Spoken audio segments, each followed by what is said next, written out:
जय हिंद, जय भारत, वंदे मातरम। साथियों, आप देख रहे हैं फौजी न्यूज़ 24 और मैं महेश चौहान भिवानी से काफ़ी लंबे समय के बाद वीडियो बना रहे हैं। चैनल के लिए नहीं, पूर्व सैनिकों के आंदोलन के विषय की मैं बात कर रहा हूं इस समय कि पूर्व सैनिकों के आंदोलन को लेकर एक बार फिर से एक नई पहल शुरू की है या पूर्व सैनिकों ने फिर से अपना विरोध एक बार फिर साहस किया है और शुरू किया है। तो मैं बात कर रहा हूं 23 जुलाई की।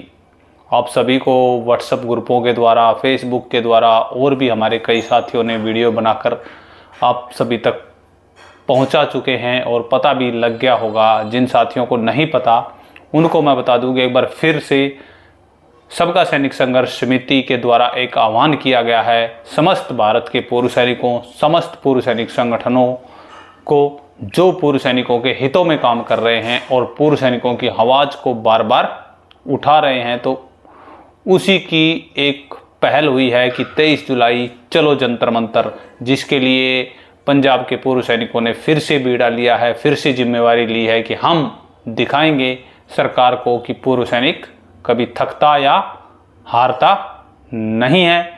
पहले भी पंजाब से सबका सैनिक संघर्ष समिति ने एक बहुत बड़ा आंदोलन किया था और उसी के बाद फेडरेशन ऑफ वेटरन एसोसिएशन का भी गठन हुआ था।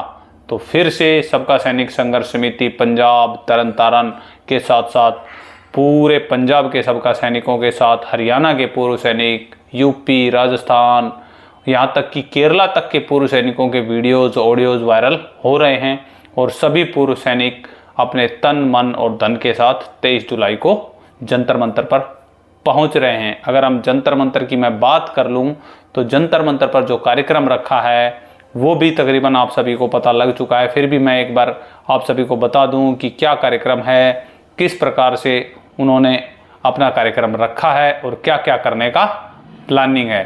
तो इसमें 3 घंटे के लिए जंतर मंतर पर धरना प्रदर्शन करेंगे, उसके बाद संसद का घेराव करेंगे। जी हाँ, फिर एक बड़ी बात आई है कि संसद घेराव की प्लानिंग एक बार फिर से पूर्व सैनिकों के द्वारा बनाई गई है।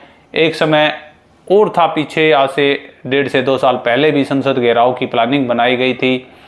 उस समय फेडरेशन ऑफ वेटरन एसोसिएशन नया बना था लेकिन संसद घेराव नहीं कर पाए थे। लेकिन अभी सबका सैनिक संघर्ष कमेटी इंडिया के द्वारा 23 जुलाई को दिल्ली चलो दिल्ली जवानों की मांगों को लेकर बुधवार सुबह 9 से 12 बजे तक जंतर मंतर दिल्ली में रोष प्रदर्शन किया जाएगा। 12 बजे संसद घेराव के लिए मार्च किया जाएगा और इन्होंने बताया कि इकट्ठा होने का समय सुबह 9 बजे गुरुद्वारा बंगला साहिब में होगा। केंद्र सरकार मुर्दाबाद, जवान एकता जिंदाबाद के नारे के साथ फिर से पहुंचे हैं और इन्होंने 2 अपने जो मेमोरेंडम बनाए हैं या जो अपने मांग पत्र बनाए हैं वो भी इन्होंने कहा है कि एक अपने जो विधानसभा है, मेंबर ऑफ पार्लियामेंट्स के लिए बनाया कि पूर्व सैनिकों की आवाज़ों को, उनकी मांगों को संसद में उठाया जाए। उसके लिए भी उन्होंने अपनी जो मांगे रखी हैं वही मांगे हैं कि भाई पूर्व सैनिकों को 1 रैंक 1 पेंशन असली वाली दी जाए। उसके साथ साथ रिजर्विस्ट के भी पॉइंट्स हैं कि रिजर्विस्ट को पेंशन दी जाए। इस तरीके के उन्होंने अपने अलग अलग पॉइंट्स दिए हैं, जिसको भी मैं डिस्क्रिप्शन में उनका मेमोरेंडम डाल दूंगा। पूरा आप पढ़ सकते हैं क्योंकि पूरा अगर हम बताने लगेंगे तो वीडियो काफ़ी लंबा हो जाएगी। उसके बाद पूर्व सैनिकों को मांगों को लेकर माननीय सुप्रीम कोर्ट के 3 रिटायर्ड जजों की कमेटी बनाने की मांग संबंधी मांग पत्र भी वहाँ पर 23 जुलाई को दिया जाएगा। माननीय राष्ट्रपति को और माननीय प्रधानमंत्री को और माननीय रक्षा मंत्री जी को, तीनों के नाम से मेमोरेंडम दिए हैं।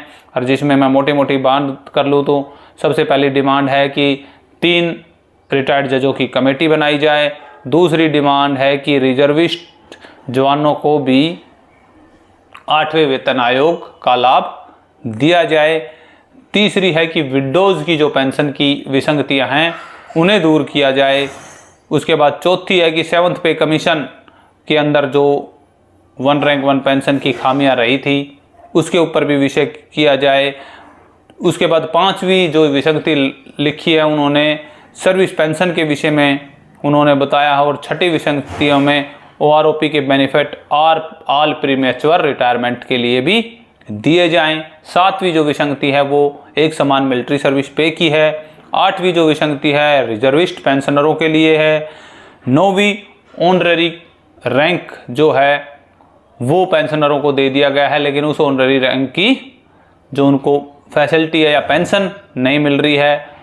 और 11वीं है वो डिसेबिलिटी पेंशन है कि जो हम कहें डिसेबल्ड सोल्जर हैं, जो कहीं ना कहीं किसी कारणवश ड्यूटी के दौरान किसी हादसे का या उसका शिकार हो गए तो उनको भी बराबर दिया जाए। आर्मी साथ ही साथ इन्होंने एक और बड़ा इसमें मांग की है कि army officer are not eligible in OROP, यानी कि आर्मी ऑफिसर्स को OROP लागू नहीं है। और अग्निवीर योजना को कैंसिल करने की भी मांग इसमें की गई है। क्यों? उसके साथ साथ अग्निवीरों का जो ऑपरेशन सिंदूर में रक्षा करते हुए जिन्होंने अपना सर्वोच्च बलिदान दे दिया, उनको शहीद का दर्जा भी अग्निवीरों को मिलना चाहिए। इस प्रकार से टोटल इन्होंने अपने 17 पॉइंट्स रखे हैं और उन 17 पॉइंट्सों को लेकर जो है सबका सैनिक संघर्ष समिति एक बार फिर 23 जुलाई को चलो जंतर मंतर, आओ जंतर मंतर, पहुँचो जंतर मंतर के नारे के साथ वहाँ पर पहुँच रही है। और हरियाणा में भी मेरे जो छोटे छोटे संगठन हैं जैसे मल्टी डिफेंस ऑर्गेनाइजेशन और भी जो पूर्व सैनिकों के संगठन हैं, उनके पदाधिकारियों से भी बातचीत भिवानी में मेरी हुई, तो भिवानी से भी उन्होंने बोला है कि भारी संख्या में पूर्व सैनिक पहुँचेंगे, अपनी गाड़ियों से भी जाएंगे, बस में भी जाएंगे और ट्रेन से भी जाएंगे।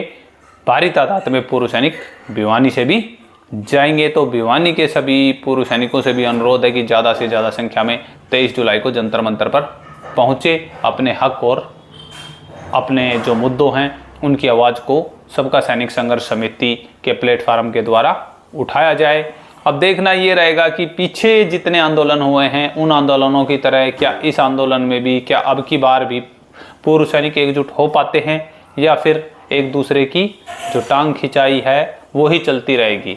ये कन्फर्म है कि 8वां वेतन आयोग आने वाला है। 8वां वेतन आयोग से पहले पूर्व सैनिकों का इस प्रकार से धरना प्रदर्शन करना कहीं ना कहीं बड़े आंदोलन का संकेत भी है और पूर्व सैनिकों के लिए भी ये एक अच्छा समय है कि जब 8वें वेतन आयोग से पहले ये धरना प्रदर्शन करे तो 8वें वेतन आयोग में उनकी कुछ मांगे शायद सरकार उन पर गौर कर ले, क्योंकि सुरक्षा एजेंसियां भी लगातार एक्टिव हो गई हैं। जैसे ही पंजाब से ये घोषणा हुई है कि 23 जुलाई को जंतर मंतर का घेराव किया जाएगा तो उसके बाद सुरक्षा एजेंसियां भी अलर्ट हो गई हैं। सबका सैनिक संघर्ष समिति के पदाधिकारियों से भी हमारी बातचीतें हुई हैं, तो उन्होंने भी कहा है कि हम लगातार सभी राज्य, सभी जिलों के जो छोटे छोटे पूर्व सैनिकों के संगठन हैं हम उनसे भी संपर्क में हैं और सभी से आह्वान किया गया है कि ज़्यादा से ज़्यादा संख्या में जंतर मंतर पर पहुँचे। तो फौजी न्यूज़ 24 भी सभी पूर्व सैनिकों को, वीर नारियों के हित, हमारे रिजर्विस्ट पेंशनरों के हित के लिए सभी से अपील करती है कि ज़्यादा से ज़्यादा संख्या में जंतर मंतर पर पहुँचें, अपनी आवाज़ को उठाएं, अपनी आवाज़ को सरकार तक पहुँचाएं ताकि हमें अपना हक और अधिकार मिल पाए। इस वीडियो में इतना ही। कमेंट के द्वारा अवश्य बताएं कि क्या हमें जंतर मंतर पर आंदोलन में जाना चाहिए या नहीं जाना चाहिए। आपका क्या विचार है? किस राज्य से कितने या किस जिले से कौन कौन पूर्व सैनिक पहुंच रहे हैं वो कमेंट के द्वारा अवश्य बताएं और वीडियो को ज़्यादा से ज़्यादा लोगों तक भेजने का कष्ट करें। कमेंट अवश्य करें, वीडियो को शेयर करें चाहे ना करें, लेकिन कमेंट अवश्य करें कि क्या आज के समय में एक बार फिर पूर्व सैनिकों को आंदोलन करना चाहिए या नहीं करना चाहिए। अभी के लिए इतना है, मिलते हैं फिर एक नई और अगली वीडियो में। तब तक के लिए जय हिंद, जय भारत, वंदे मातरम साथियों।